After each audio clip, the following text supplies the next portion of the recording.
Hello everyone, Roger here with the Great Central Sun YouTube channel.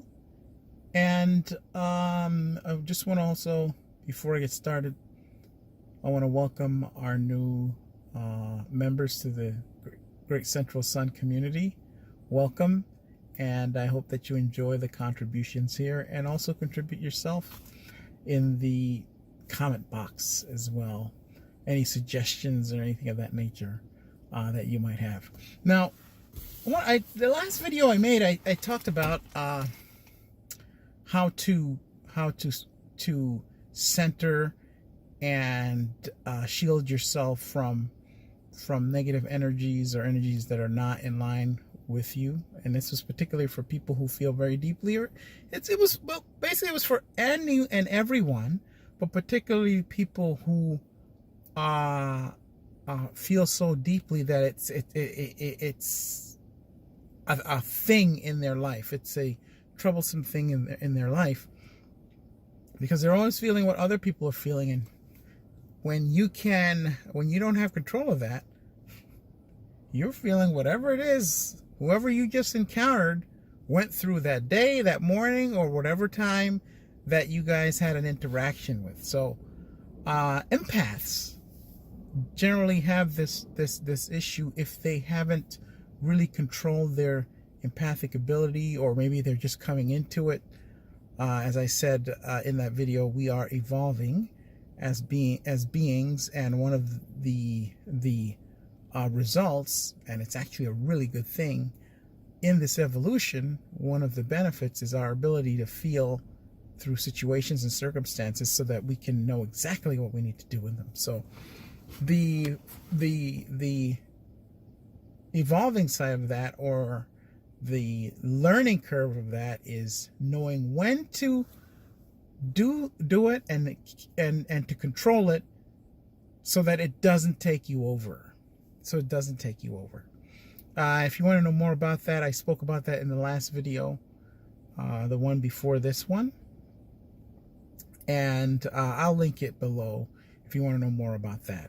But today, I want to talk about the crystals, because in there I used crystals. I talked about crystals that could be used to help with that situation, to help you kind of make it comfortable to be in the body. But in that video, I didn't discuss how to care for those crystals that you're going to be using. And crystals in general, to maintain them, it doesn't take a lot. It doesn't take a lot at all. But you need to do two things, and you need to do them consistently. If you're using crystals that you wear on you to help you with protecting yourself and protecting filtering energies and protecting yourself from things, you need to really cleanse those all the time, because they're working really hard for you, and they're taking in all kinds of energies. And sometimes they deflect them, I should say, and sometimes they actually absorb them for you. So you need to then take those crystals and give them the ability and opportunity to cleanse. So that's what this video is about. Cleansing and charging your crystals. Now, it's not hard. There are many ways that you can do this. Some people, well, let's not talk about some. Let's just talk about the different techniques you can use to cleanse and then to charge your crystals. Way number one, and the most popular, is I know that people use sage, and they use Palo Santo, and they burn it, and then they use the smoke off of that to cleanse the crystal. That's one way of doing it. Another way of cleansing your crystals is simply with water, if that's what you have. Run it under some water, and with your intention, cleanse anything out of the crystals. The water combined with your intention can do that. A third way to do that is to place your crystals out in the sun. Now, some crystals are not good because of their composition, are not great to place in the sun. What you can do is you can look up what crystals shouldn't go in the sun. That's easy to do. You can go to Google and do that. But the sun is a great way to cleanse crystals, and most crystals are cleansed in the sun. 90% of them. Very few of them Very, very few crystals don't like the sun. Most crystals love the sun. Other ways to do it is put it under the light of a new moon or a full moon. There's another way. So there's all kinds of ways to clear your crystals, and then to charge them. When you use these the last two ways I mentioned, which is to put your crystals in the sun and to put them in the moon and the sun both cleanses them and charges them. So you're taking care of two things at once.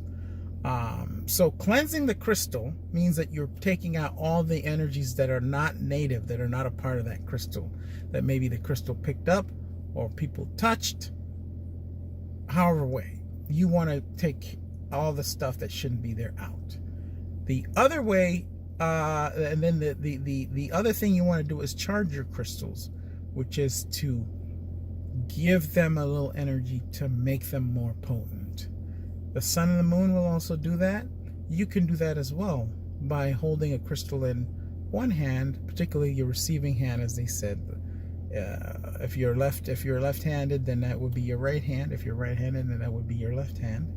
And just breathing with your intention, breathing into the crystals, just with your breath and your intention, and that will also charge them.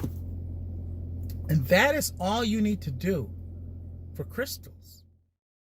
But if some of us, if you want to take it a little step further, there is a way to take it a little step. I'll just add this to the video. There are certain crystals that it's ideal to charge them a certain way. For example, I wear a lapis lazuli. I know it doesn't show up, but let me pick it up a little bit there. This is a lapis lazuli, nice, beautiful blue stone. Also has some pyrite in it, a little gold flecks, which are pyrite. And these stones, by the way, if you see the pictures of Egyptian pharaohs, you always see that little blue in the cobra. That little blue, that's a lapis lazuli, stone of royalty, and a great protecting stone. That stone likes to be placed out at night under the stars. So that's the way that stone prefers to do it. It's not hard for me to do, so I do it.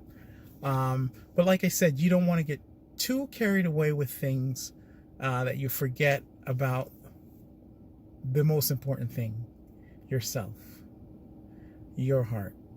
And by taking care of yourself, your heart, and doing the work of the inner work, you can then assist others. Because yes, it is about us doing our inner work primarily, and that's to help ourselves and to help others, because we have to have balance.